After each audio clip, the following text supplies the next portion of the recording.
네, 안녕하세요. 멘탈이 전부다의 철영입니다. 네, 미국 증시가 수일 동안 이어지던 약세를 끝내고 드디어 분위기가 반전되었습니다. 3대 지수 모두 반등했고 나스닥은 1% 넘게 올랐는데요. 오늘은 무슨 일이 있었던 걸까요? 오늘 증시를 살려준 것은 어제도 말씀드렸던 대로 고용 지표였습니다. 신규 실업수당 청구 건수가 지난주에 22만 6천 건보다 4천 건 증가했고 예상치와도 부합한 23만 건이 나오면서 일단 시장을 안심시켜 주었습니다. 여러 차례 말씀드렸듯 최근 연준이 물가만큼이나 관심을 가지고 있는 게 고용이죠. 실업률이 오르지 않으면 금리를 내려야 할 이유가 없기 때문에 사실 물가보다 더 중요하게 보고 있다고 말해도 과언이 아닌 것이 고용입니다. 그런 고용이 계속 강하다면 금리 정책도 비관적일 수밖에 없기 때문에 시장의 모든 관심이 현재 고용에 쏠려 있다고 말해도 과언이 아닌데요. 실업이 지난주보다 증가한 것이 확인되면서 일단 시장이 한숨 돌릴 여유가 생긴 것입니다.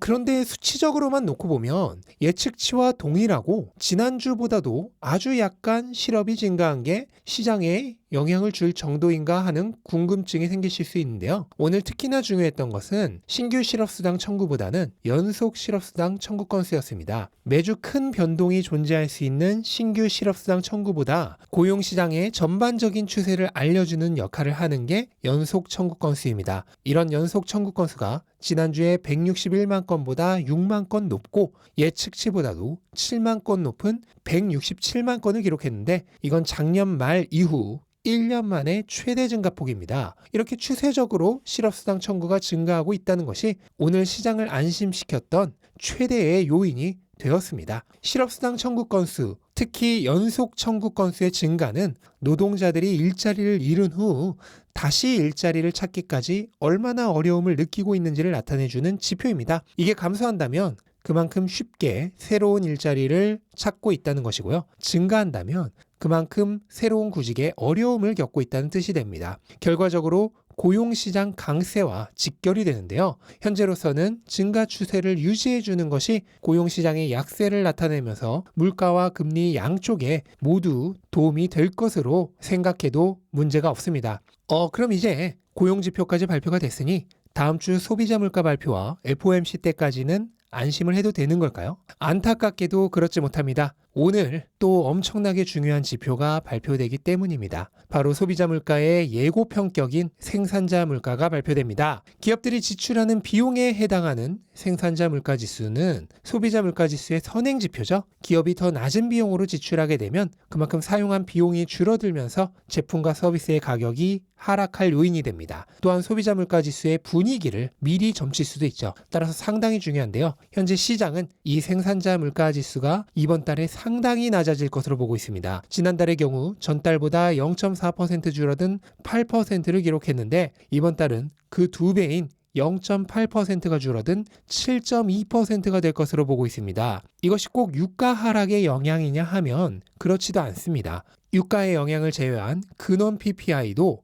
지난달 6.7%에서 5.9%로 크게 줄어들 것으로 예상 중입니다. 최근 발표되었던 거의 모든 구매관리자 지수가 경기 수축을 의미하는 50 이하로 떨어지면서 전반적인 생산자 물가가 하락할 것으로 기대하는 것인데요. 다만 조금 지나칠 정도로 하락에 대한 기대폭이 큰 것이 아닌가 하는 우려는 있습니다. 보통 이렇게까지 기대가 클 경우 그에 미치지 못하는 결과가 나오면 시장에는 악재로 작용하는 경우가 많거든요. 어쨌든 다음 주 소비자 물가가 발표되기 전에 생산자 물가를 통해 미리 물가에 대한 방향을 잡을 수 있을 것 같고 그만큼 시장도 중요하게 생각할 것으로 예상이 됩니다. 그런데 오늘 발표되는 중요 지표는 생산자 물가만이 아닙니다. 상당한 주요 지표로 인식되고 있는 미시간대 소비자 심리지수와 인플레이션 기대치도 발표가 됩니다. 미시간대에서 발표하는 소비자 심리지수는 소비자들을 대상으로 경제와 재정 상황에 대한 전망을 설문조사를 통해 만들어집니다.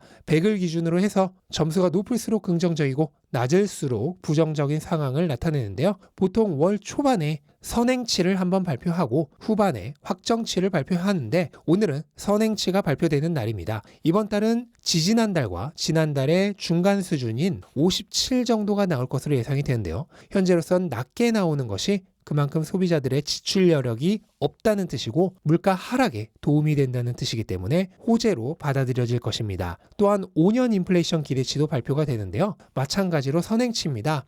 일단 현재로서는 지난달과 같은 3%가 나올 것으로 예상되고 있습니다. 기대 인플레이션은 당연히 낮을수록 좋습니다. 이것은 실제 시장이 피부로 느끼고 있는 인플레이션 압력을 의미하기 때문에 수치가 높으면 시장에서는 인플레이션 압박을 느끼고 있다는 뜻으로 해석이 됩니다. 따라서 오늘은 가능하면 2%대가 나와주면 시장에는 도움이 될 것으로 생각이 됩니다. 네, 그리고 앞의 지표들만큼의 임팩트는 없지만 나름 중요하게 보고 있는 지표가 하나 더 발표되는데요. 바로 도매 재고입니다. 도매 재고는 도매상에 팔리지 않고 남아있는 재고의 정도를 나타냅니다. 이 도매 재고는 높을수록 좋습니다. 정상적인 경우의 재고율은 1.5% 정도로 보고 있는데 이번 달 예상치는 지난달보다는 높아진 0.8%를 예상하고 있습니다. 마찬가지로 전반과 후반 두 번에 걸쳐 발표가 되고요. 오늘 발표되는 건 선행치에 해당합니다. 도매 재고가 줄어든다는 것은 수요가 공급보다 많다는 것을 의미하고요. 그에게는 곧바로 더 많은 고용이 필요하고 더 많은 공급의 필요를 의미하기 때문에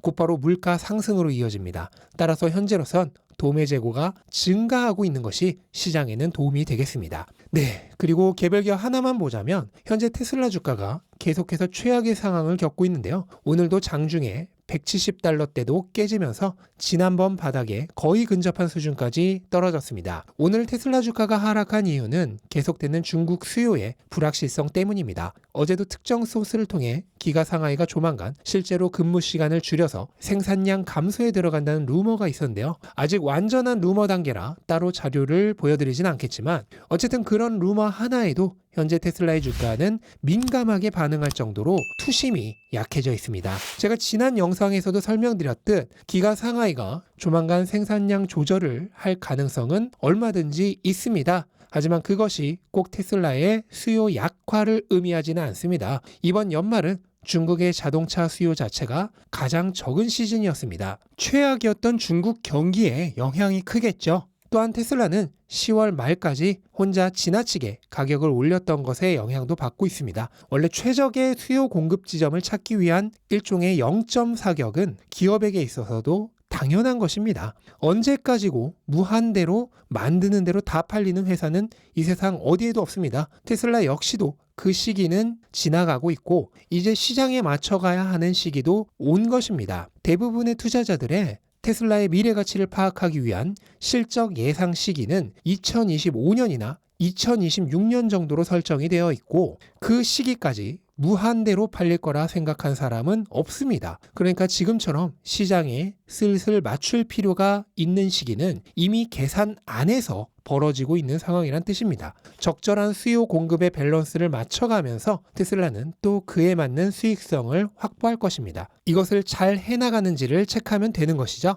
여러 차례 말씀드렸듯 중요한 것은 특정 시장에서의 점유율이 아니라 기업의 전체적인 수익의 증가입니다. 테슬라의 경우 그것은 전기차 내에서의 경쟁보다 내연기관차와의 경쟁이 훨씬 더 중요합니다. 결국 진가를 알기 위해서는 조금 더 시간이 필요합니다. 또한 현재 테슬라의 밸류에이션이 시장 상황으로 인해 역대 최하 수준으로 떨어져 있다는 것도 잊어서는 안 되겠습니다. 같은 수익이라도 시장 상황이 좋아져 주가 배수가 높아지면 주가는 지금보다 훨씬 더 오를 수도 있습니다. 주가는 기업의 가치와 크게 벗어나 한동안 전혀 다른 방향을 가는 경우가 많습니다. 하지만 기다리다 보면 결국 돌아오게 되어 있죠. 안 좋을 때는 한없이 절망적일 것처럼 생각되지만 불과 며칠만 분위기가 좋아져도 또 금세 달라지는 게 사람 마음입니다. 또 좋을 때는 모든 사람이 앞뒤 안 가리고 달려들 정도로 좋아지는 날도 결국은 옵니다. 장기 투자자는 무한한 절망,